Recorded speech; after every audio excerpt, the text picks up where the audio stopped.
નમસ્કાર મિત્રો, સ્વાગત છે તમારું અમારી YouTube ચેનલમાં। તો મિત્રો, આજના વિડીયોમાં આપણે વાત કરીશું પશુપાલન સહાય યોજના વિશે કે જે યોજના અંતર્ગત પશુપાલનનો વ્યવસાય શરૂ કરવા માટે ધિરાણ સ્વરૂપે સહાય આપવામાં આવે છે। તો યોજના વિશે તમામ માહિતી એક જ વિડીયોમાં મેળવી લઈએ। તે પહેલા વિડીયો ગમે તો લાઈક અને શેર કરી દેજો, ચેનલમાં નવા હોય તો ચેનલને સબસ્ક્રાઇબ કરી દેજો। તો ચાલો મિત્રો, વિડીયોની શરૂઆત કરીએ।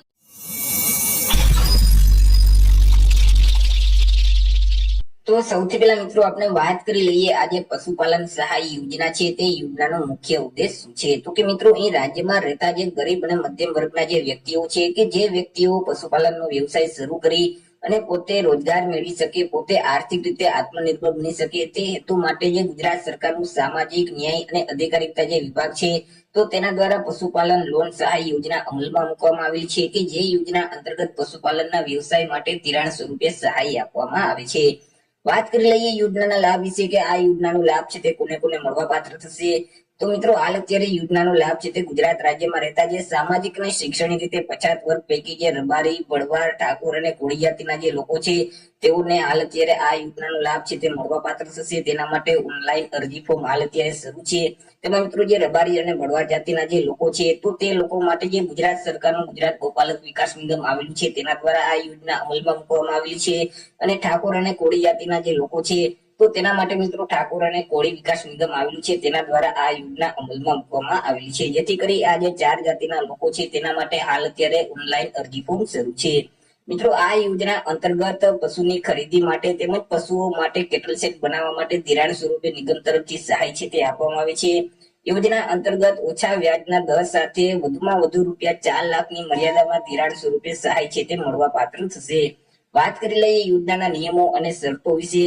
મિત્રો, અહીં અરજદારની ઉંમર નક્કી કરવામાં આવી છે। અરજદારની જે ઉંમર છે તે ઓછામાં ઓછી 21 વર્ષ અને વધુમાં વધુ 50 વર્ષની હોવી જોઈએ। જો અરજદારની ઉંમર છે તે 21 વર્ષ કરતા ઓછી હશે અથવા તો 50 વર્ષ કરતા ઉંમર વધી જતી હશે તો તેવા સંજોગોમાં તે વ્યક્તિ આ યોજનાનો લાભ છે તે મેળવી નથી શકતા।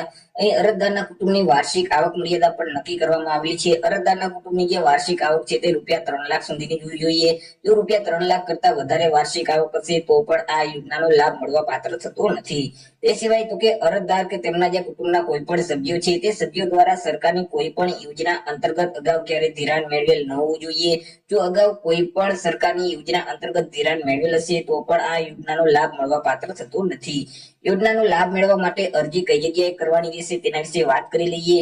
તો કે આ યોજનાનો લાભ મેળવવા માટે અરજદારોએ પોતાના નિગમના પોર્ટલ મારફતે ઓનલાઈન અરજી ફોર્મ ભરવાનું રહેશે કે જેમાં જે ઠાકોર અને કોળી જાતિના જે પશુપાલકો છે તે પશુપાલકોએ જે ઓનલાઈન અરજી ફોર્મ છે તે gtkdconline.gujarat.gov.in નામની જે વેબસાઇટ છે તે વેબસાઇટ ઉપર જઈ અને ઓનલાઈન અરજી કરી દેવાની રહેશે। તે સિવાય રબારી અને ભરવાડ જાતિના જે પશુપાલકો છે તે પશુપાલકોએ ggdconline.gujarat.gov.in નામની જે વેબસાઇટ છે તે વેબસાઇટ મારફતે ઓનલાઈન અરજી કરવાની રહેશે।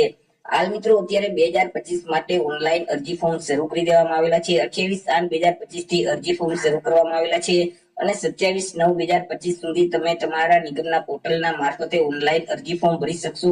તેમાં મિત્રો, જે રબારી અને ભરવાડ જાતિના જે લોકો છે તેના માટે જે ઓનલાઈન અરજી ફોર્મ ભરવાની છેલ્લી તારીખ છે તે 30/9/2025 છે। તે લોકો 30/9/2025 સુધી ઓનલાઈન અરજી ફોર્મ ભરી શકશે। અરજી ફોર્મ ભરતી વખતે કયા કયા ડોક્યુમેન્ટ તમારે અપલોડ કરવાના થશે તેના વિશે વાત કરી લઈએ।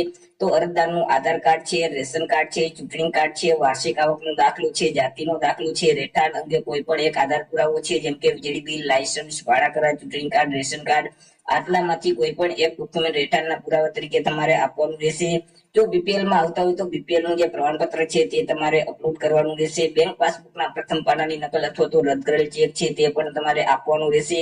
જો અરજદાર વિધવા હોય તો તેવા સંજોગોમાં પતિના મરણનો દાખલો આપવાનો રહેશે અને અગાઉ ક્યારે આ યોજનાનો લાભ નથી લીધેલ તે અંગેનું એક બાહેંધરી પત્રક પણ આપવાનું રહેશે। તો અરજી ફોર્મ ભરતી વખતે તમારે આટલા ડોક્યુમેન્ટ અપલોડ કરવાના થશે। તો એ રીતે મિત્રો, પશુપાલનનો વ્યવસાય શરૂ કરવા માંગતા જે પશુપાલકો છે તો તેમના માટે અગત્યની ધિરાણ યોજના કહી શકાય પશુપાલન સહાય યોજના કે જે યોજના અંતર્ગત પશુની ખરીદી માટે અને કેટલ શેડ બનાવવા માટે ધિરાણ